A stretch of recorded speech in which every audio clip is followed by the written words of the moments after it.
Genesis chapter 26. There was a famine in the land beside the first famine that was in the days of Abraham. Isaac went to Abimelech, king of the Philistines, to Gerar. Yahweh appeared to him and said, "Don't go down into Egypt. Live in the land I will tell you about. Live in this land, and I will be with you, and will bless you. For I will give to you and to your offspring all these lands, and I will establish the oath which I swore to Abraham your father. I will multiply your offspring as the stars of the sky, and will give all these lands to your offspring. In your offspring will all the nations of the earth be blessed, because Abraham obeyed my voice, and kept my requirements, my commandments, my statutes, and my laws." Isaac lived in Gerar. The men of the place asked him about his wife. He said, "She is my sister," for he was afraid to say, "my wife," lest he thought the men of the place might kill me for Rebekah, because she is beautiful to look at. When he had been there a long time, Abimelech, king of the Philistines, looked out at a window and saw, and behold, Isaac was caressing Rebekah his wife. Abimelech called Isaac and said, "Behold, surely she is your wife. Why did you say she is my sister?" Isaac said to him, "Because I said, lest I die because of her." Abimelech said, "What is this you have done to us? One of the people might easily have lain with your wife, and you would have brought guilt on us." Abimelech commanded all the people, saying, "He who touches this man or his wife will surely be put to death." Isaac sowed in that land, and reaped in the same year 100 times what he planted. Yahweh blessed him.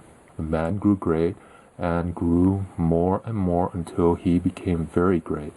He had possessions of flocks, possessions of herds, and a great household. The Philistines envied him. Now all the wells which his father's servants had dug in the days of Abraham his father, the Philistines had stopped and filled with earth. Abimelech said to Isaac, "Go from us, for you are much mightier than we."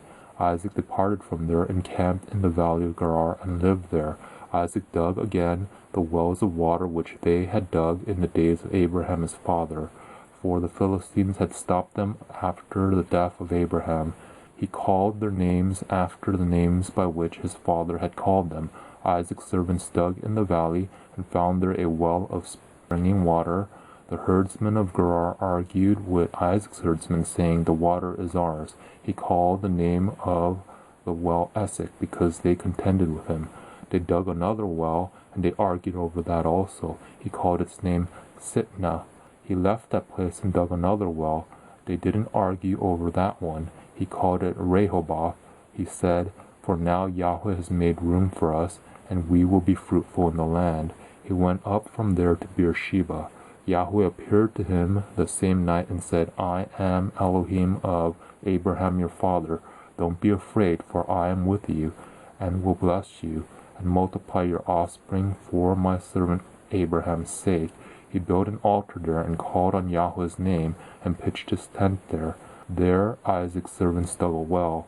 Then Abimelech went to him from Gerar, and Ahuzath his friend, and Phicol the captain of his army.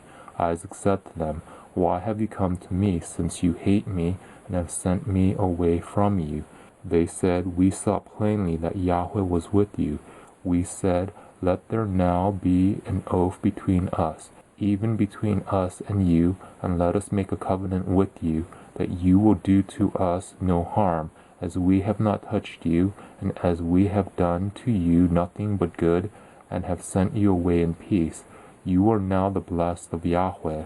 He made them a feast, and they ate and drank. They rose up sometime in the morning, and swore to one another. Isaac sent them away, and they departed from him in peace. The same day Isaac's servants came and told him concerning the well which they had dug, and said to him, "We have found water." He called it Sheba. Therefore the name of the city is Beersheba to this day. When Esau was 40 years old, he took as wife Judith, the daughter of Berai the Hittite, and Basemath, the daughter of Elon the Hittite. They grieved Isaac's and Rebekah's spirits.